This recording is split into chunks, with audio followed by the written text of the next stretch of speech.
crisis-proof your life.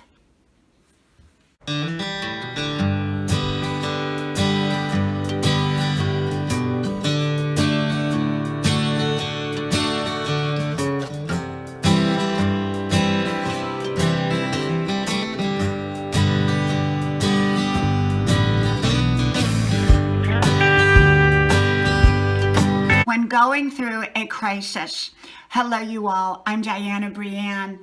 Well, my kitchen's a bit messy because I'm making spaghetti sauce and I am making chili. And I usually do both at the same time because I use the same sauce. And my sauce actually won an award.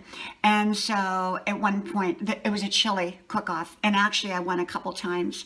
And so it's very, very good. And I will talk about it in another video, perhaps at some point, how I make my chili and how I make my spaghetti sauce, even though I've talked about it before. And that's what I'm doing right now, making chili and spaghetti. And then I freeze the chili and we eat the spaghetti, and I put the chili in containers so that we can just unthaw it, when we need it. And it's so, so good and so easy. That way I don't have to cook throughout the week because I have a busy, busy, busy schedule with going to college and at 62 years old and working out at the gym and taking care of my beautiful family and painting paintings and running and exercising and all the things I do.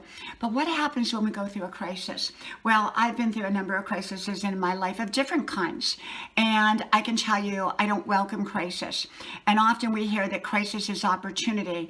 And I do believe that. I believe that in every crisis, there's an opportunity there for us to improve our lives. And yet, none of us want crisis. And hopefully we can avoid most crises in life. And a lot of crises can be avoided by just making right decisions consistently. But sometimes a crisis cannot be avoided. There's no way that we could have saw something coming.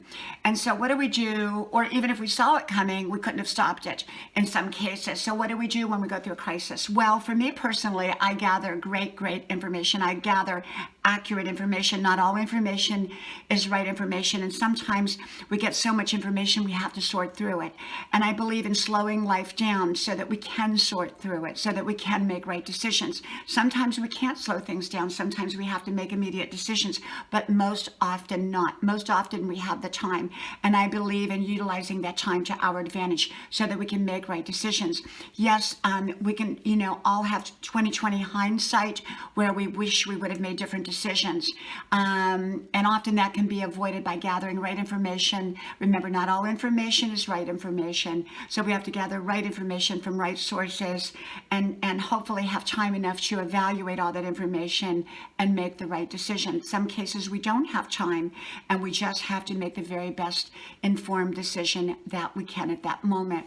I believe in, for me personally, trying to slow life down so that I can deal with whatever I'm dealing with and still maintaining the rest of all the good in my life. Sometimes that can be challenging, and sometimes we have to put some things on hold in life. When my daughter took sick, everything in our family went put on hold. She's well now. That was 2 years ago with a suddenly, and she had to have emergency surgery, life-saving surgery. I was at the hospital constantly, sleeping in a big, hard blue chair night after night. And so I know what crisis is. I've been through many other crises in my life, and I can tell you I never, ever welcome them. And but I know that sometimes you feel like you're in the center of that storm. You're right there in the center. And sometimes we can avoid that storm. We can go around that storm, but sometimes we have to go right through it.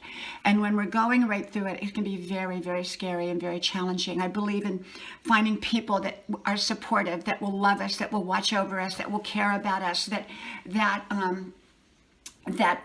can comfort us. Maybe they don't have the answers, but they can comfort us. They can provide comfort to us.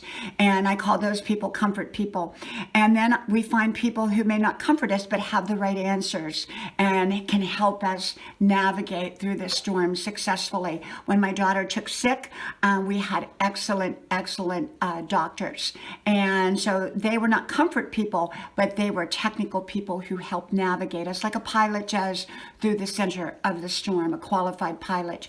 And we had other people that couldn't help us solve our problem, but were very comforting to us, that were there, that supported, that loved, that prayed for us, and everything like that. And that meant so very, very much.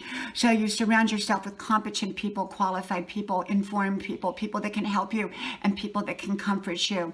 And slow life down if you can. Make right decisions, get right information, be patient.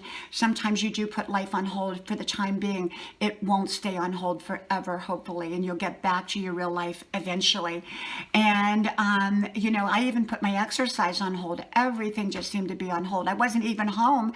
I was 2 hours away at the hospital, and my husband and my 2 young sons, who are young adults, were running our home and taking care of everything. They did a fantastic job.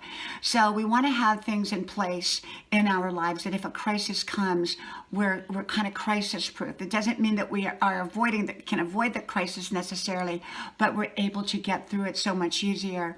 If you're not inundated with, if you're financially, created a position where you can withstand storms, you're so much better off than being in a financial mess when you hit the storm. If you're physically in great health and you've taken great care of yourself the way I did, I was carrying big suitcases through hallways and trying, everything in the hospital. And not many 60-plus-year-old women can do that, but I did because I was in great shape. I had taken care of myself beforehand. I had crisis-proofed myself in that sense, that I was able to get through a crisis. Crisis-proof doesn't mean that you're not going to go through the crisis. It means that you have the ability to go through the crisis because you've prepared. Even though you may have not known what the crisis would be, you've prepared in some basic ways by taking care of your health, taking care of your finances, taking care of your relationships, have supportive people around you. And when you do that, it helps crisis-proof your life. And so crises are never easy to get through.